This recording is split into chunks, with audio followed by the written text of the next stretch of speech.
صحبت‌های آقای ترامپ امشب به چه معنی بود؟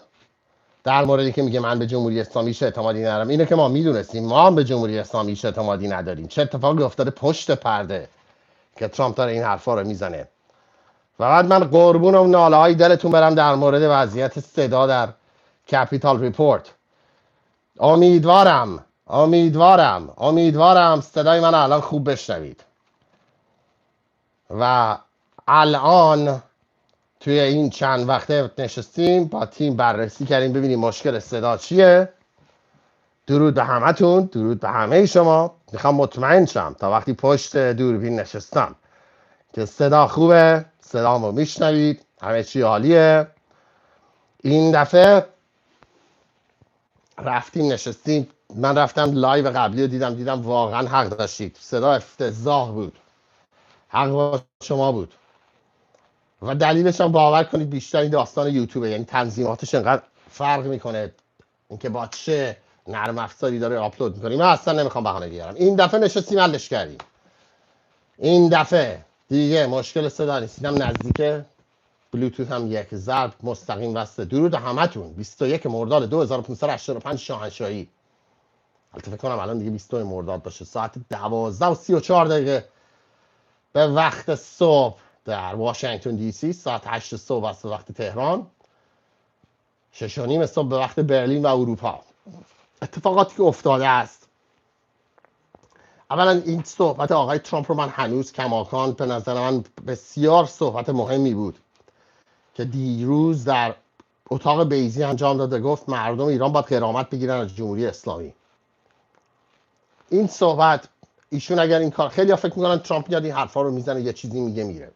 اگر این ترامپ این صحبت رو کرده، یعنی که وکیلاش پشت سرش بهش گفتن یه راهی وجود داره برای اینکه شما بخواید این پول برسونید به مردم ایران و شما خودتو بذار جای ترامپ و جای دولت آمریکا. میخوای جمهوری اسلامی رو کله پا کنی، انتخابات میتر مونده، مشکل سیاسی داری در آمریکا، مشکل سیاسی داری به کشورهای عربی منطقه، مشکل سیاسی داری با مسلمونا، مشکل سیاسی داری با دموکرات‌ها، مشکل سیاسی داری در حزب خودت که بخشی از حزب خودت هم هستن که با اسنایپر وایستادن شما یه حرکت اشتباه بکنی و شارپ شوتت کنن.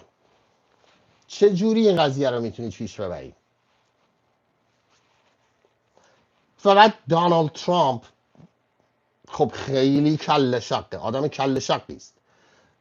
شناختش از آدما شناخت خودش مستقیم. یعنی اگر شما بیای از طریق دولت بگی آقا ما یا مثلا ایرانی‌ها رو میشناسیم اینجوریان، ایشون قبول نمیکنه، گوش نمیکنه. من خودم ایرانی‌ها رو میشناسم، بهشون برج فروختم، مهندسشو میشناسم، دکترشو میشناسم، اینو میشناسم، اونو میشناسم، به حرفتو گوش نمیکنم.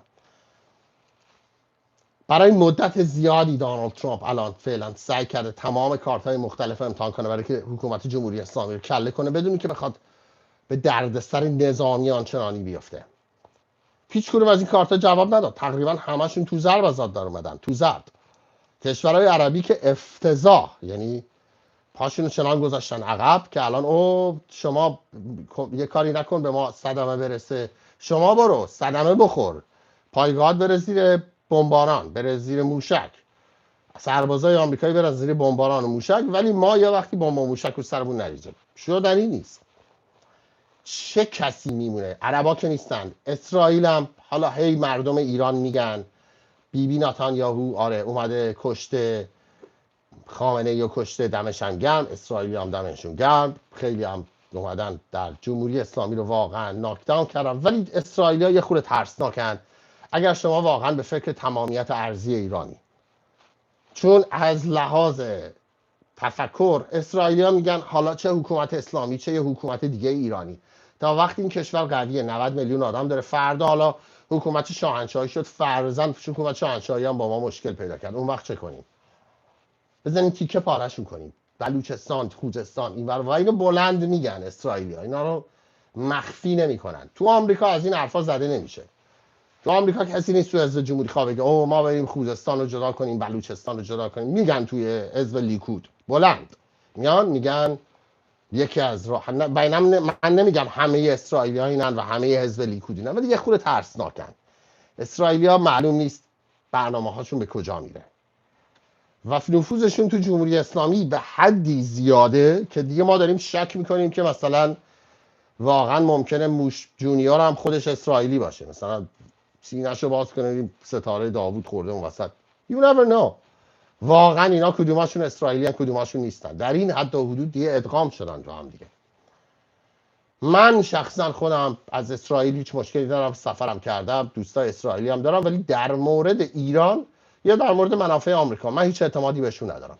نه، من شخصا بلندم دارم اینجا میگم، به خاطر اینکه منافعشون با منافع مردم ایران یکی نیست و نوع طرز تفکرشون هم از روی بد بودن و نمیدونم کثیف بودن و اینا نیست. منطقی یک کشور انقدیه میگه شما به این گندگی تا وقتی که من نگرت دارم یه جوری که اینجوری قوی باشی، ممکنه الان نیای سراغ من، ممکنه 10 سال دیگه بیای سراغ من، ممکنه 20 سال دیگه بیای سراغ من، به هر دلیلی من یه کاری کنم شما تیکه پاره شی که دیگه هیچ وقت نتونی برخیزی از اون حالت. این تفکر اسرائیلی هست.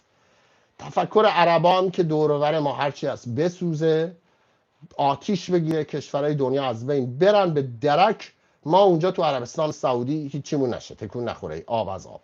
این هم تفکر عربستان سعودیه، به اونا هم نمیشه اعتمادی کرد. ضمن که ما تو سیستماشون هم بودیم، تو سیستماشون هم کار کردیم، میدونید سیستمای اونا هم همونجوری خیلی تفاوتی با سیستمای اصلاح طلبها و جمهوری اسلامی نداره، همونه، کپی برابر اصله تقریبا. آمریکا میمونه. یه دوره دونالد ترامپ هست که ما الان ایشون رو داریم که تفکراتش واقعا مشخصه، ذهنش مشخصه. برای دونالد ترامپ که ضد انقلابه، عذرخواهی میکنم، امیدوارم تصویر برگشته باشه. اینجاست که میرسیم به داستان، یه لحظه تلفن خورد مجبور شدیم برگردیم. اینجاست که میرسیم به داستان صحبتایی که آقای ترامپ انجام داد در مورد اینکه پولای جمهوری اسلامی که بلوکه شده اینا باید داده بشه به مردم ایران. حالا اونایی که زندانی شدن، شکنجه شدن، اونایی که جاویدنام دارن تو خانوادهشون، و این لیست یه لیستیه. حالا ممکنه امسال باشن چند ده هزار نفر، از اول انقلاب تا حالا بوده به میلیون میرسه واقعا تعداد آدمایی که شکنجه شدن، تعداد آدمایی که دستگیر شدن، مفقود شدن، کشته شدن توسط جمهوری اسلامی، از خونه‌شون رونده شدن، اینا به میلیون میرسه واقعا از اول انقلاب. تعدادشون فوق العاده زیاده. اکثر این خانواده همه چیشون رو از دست دادن.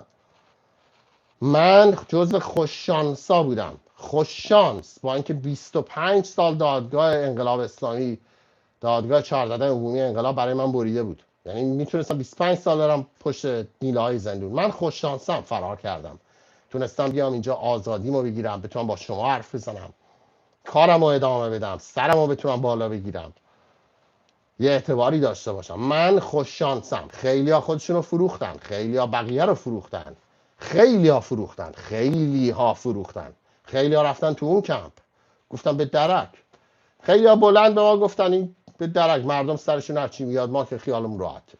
خیلی‌ها اینو بلند بلند به من گفتن و منم ولی مردم نبودم، منم جزو مردم بودم، منم توی اون مردم بودم و تمام اون داستانایی که توی مردم می اومد و سرشون می اومد، اون فشارا به منم می اومد. چه جوری میشه اون مردمو که الان توی وضعی هستن که هیچی ندارن تهییج کرد و کمک کرد به اینکه بیان جمهوری اسلامی رو سرنگون کنن؟ همین پولای بلوکه شده جمهوری اسلامی. و به این فکر کنید ترامپ این حرف رو زد که جمهوری اسلامی باید غرامت بده به این خانواده ها، به کسایی که کشته شدن، به کسایی که دستگیر شدن، به کسایی که عزیز دارن جاویدنام شده، عزیز دارن تو زندانه. شما الان تو جمهوری اسلامی در بهترین وضعیت هم اگه شما بخوای حساب کنی یه دیه بهشون میدن چقدر، مثلا $500. این طرحی که ترامپ داره، یعنی این چیزی که الان فعلا بلند مطرح کرده ولی هنوز طرح نشده، اگر ایشون همین فرمون رو بگیره ادامه بده و وکیلای کاخ سفید این داستان ادامه بدن، جمهوری اسلامی 300-400 میلیارد دلار خارج از ایران پول داره، اینا بلوکه شده. یا آخرش میرسه به کشورهای عربی، میدنش به عنوان غرامت به اونا، یا میدن دست حزب الله و حماس و گیر مردم که نمیاد.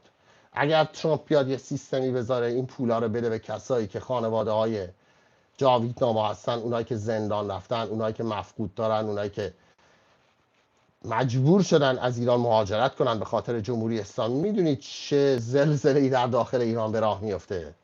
اگه بیاد بگه خب به همون سپاهیایی که حاضرن علیه جمهوری اسلامی بیان فعالیت کنن یه بخشی از این پول داده میشه، این پول مردم ایرانه، بیا کمک کن جمهوری اسلامی سقوط کنه، اینقدرش مال تو. باز سر این کارو میکنن. بعید نیست خود موش جونیور هم این کارو بکنه. یعنی الان به وضعی رسیده سپاه پاسداران که کفگیر خورده به ته دیگ و دیگه جایی وجود نداره برای جمهوری اسلامی که بخواد استفاده ببره. الان دیگه پولی نمونده و نخواهدم برگشت این وضعیت به حالت عادی. اینا دچار یه سری توهماتی هستن که فکر می‌کنن میتونن از جای دیگه پول بگیرن. هیچ راهی واسهشون وجود نداره. هیچ راهی براشون وجود نداره. نمیتونن دلار بگیرن. الان دیگه به بانک‌های چینی فشار داره میاد، بنابراین یوان هم نمیتونن بگیرن. مگه مثل اون مواردی که نفت میدادن چای میگرفتن از سریلانکا، مثلا اونجوری بارتر، یعنی معامله پایاپای مال زمان قبل از سومری ها، قبل از هخامنشی ها، مال 3-4 هزار سال پیش. پایاپای، نفت بده چای بگیر، نفت بده قاقالیلی بگیر، اینجوری. مگر به این حد و حدود بتونن معامله ای انجام بدن. اون پول میمونه، یا میرسه یا میره تو جیب، تو گلوی عربا که امیدواریم نره، یا میره تو جیب حماس و حزب الله، امیدواریم تو جیب اونا هم نره. اگر قرار جیب تو جایی بره، این باید برسه به مردم ایران. حالا چه کسی، چه فردی، چه گروهی. اگر ترامپ معتقد این پول میتونه برسه به مردم ایران، میتونه برسه به کسایی که جاویدنامند، کسایی که خانواده جاویدنامند، کسایی که بهشون فشار اومده، کسایی که دستگیر شدن توی زندانن، خب این خیلی وضعیت رو عوض میکنه. اگه یه کسی که توی زندان جمهوری اسلامی داره شکنجه میشه بدون $50,000 $100,000 بعدا گیرش میاد، خب خیلی وضعیت روحی شرگیر میکنه. و این به نظر من مهمترین داستانی که حتی از قبل جنگ دونالد ترامپ گفته، این پول غرامت به مردم ایران. این داستان فوق العاده مهمیه. بخش دیگه ای راجع به این قضیه که آقای ترامپ الان انتخابات میان دوره ایشه. جمهوری اسلامی بر اساس اون چیزی که ما میبینیم و لابیایی که دارن و این لابیایی که میان تو سوشال میدیا هم حرف میزنن، اونا به جمهوری اسلامی دارن میگن که شما اگر مقاومت کنید و جنگ رو تموم نکنید و هر چقدر نزدیکتر به انتخابات میان دوره‌ای و بد اخلاقی کنید و موشک بزنید و حمله کنید با آمریکایی‌ها، بیشتر به مردم آمریکا نشون میدید که کنترل این جنگ دست دونالد ترامپ نیست و باعث میشه که آراش فرو بریزه. وقتی ما یعنی دموکرات‌ها برگردیم کنگره رو به دست بگیریم، پدرشو در میاریم. با شما هم بالاخره میام یه دیلی میکنیم. این چیزیه که الان دموکرات‌ها دارن به جمهوری اسلامی میگن. تو این شهر ما داریم میشنویم، اکوی این حرفو داریم میشنویم.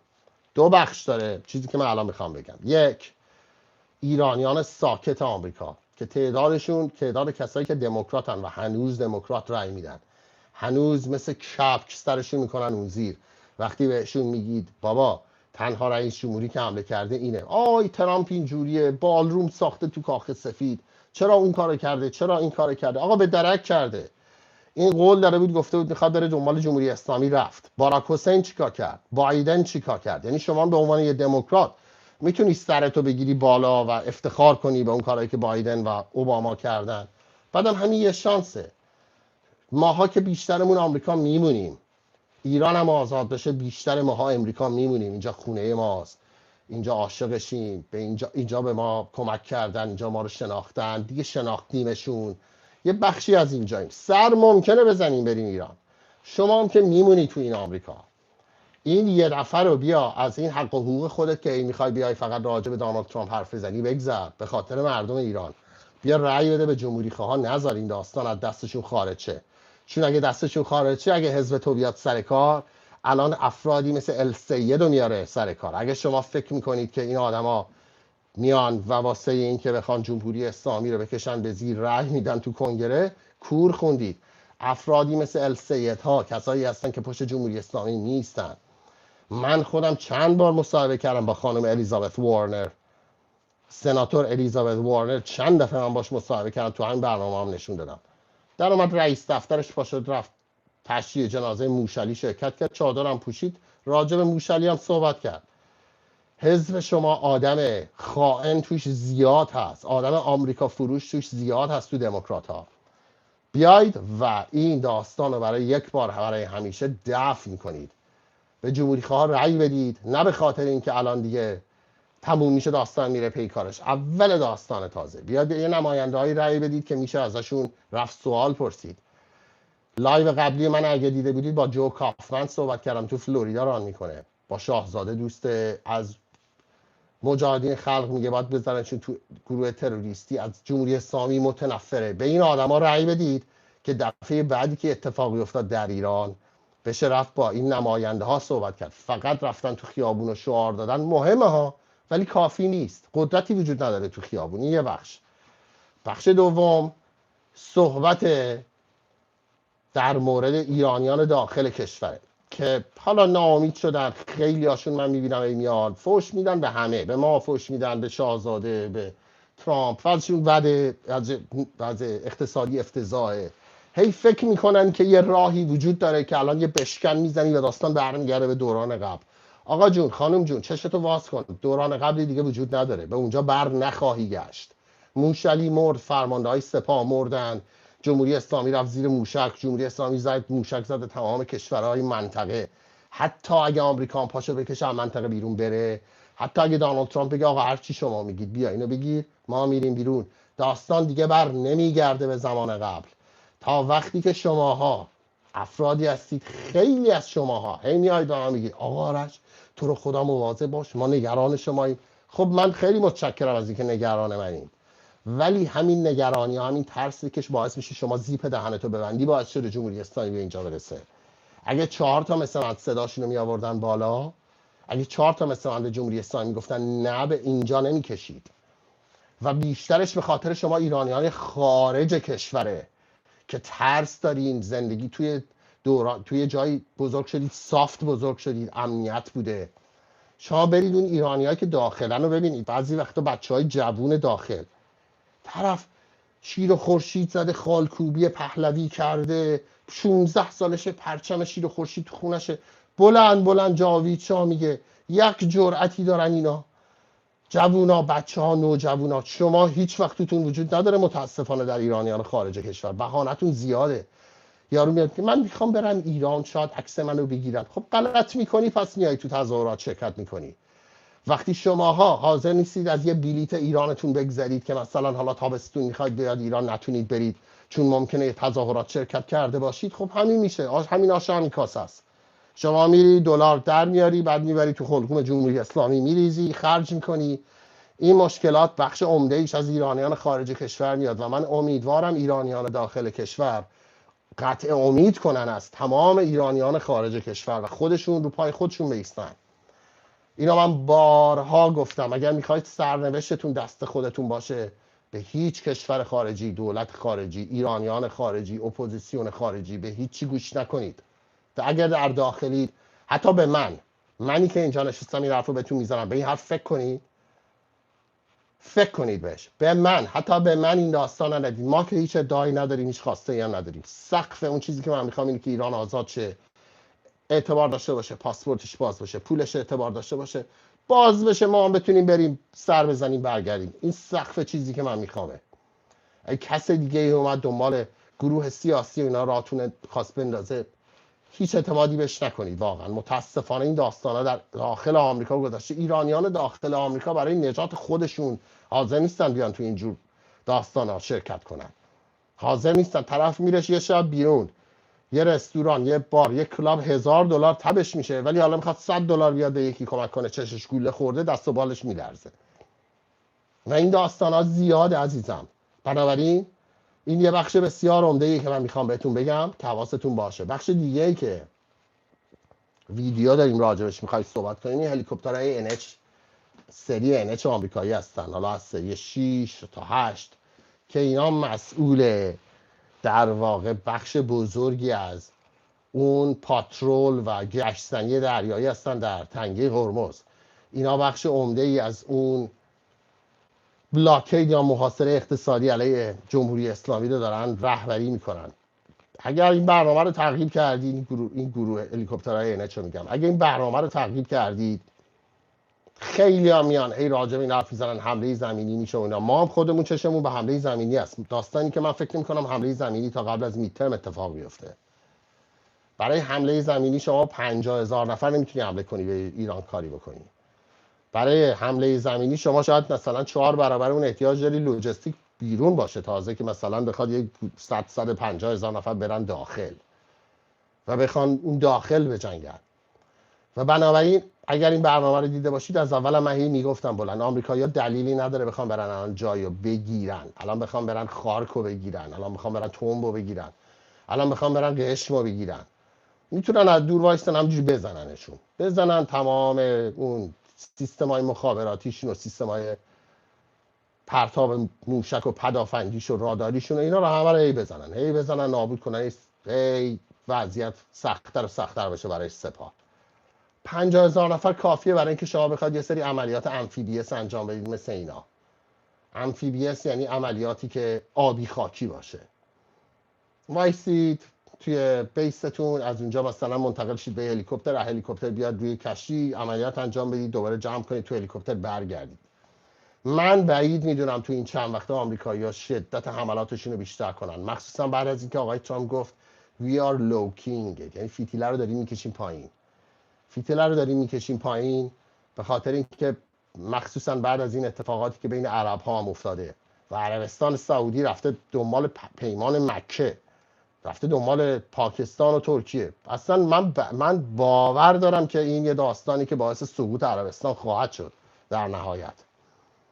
عربستان سعودی یکی از کشورهایی که خیلی مشکل ساز بوده برای آمریکا، مخصوصا از 11 سپتامبر. حالا اگر در حد جمهوری اسلامی نبوده تو همون لولا بوده. شمایی که در ایرانید خیلی فکر میکنید که او این متحد آمریکاست و تحویلش میگیرن و بن سلمان رفیق ترامپ و اینا. اصلا این خبرها نیست. اصلا این خبرها نیست. تو واشنگتن هیچ کسی بهشون اعتماد نداره.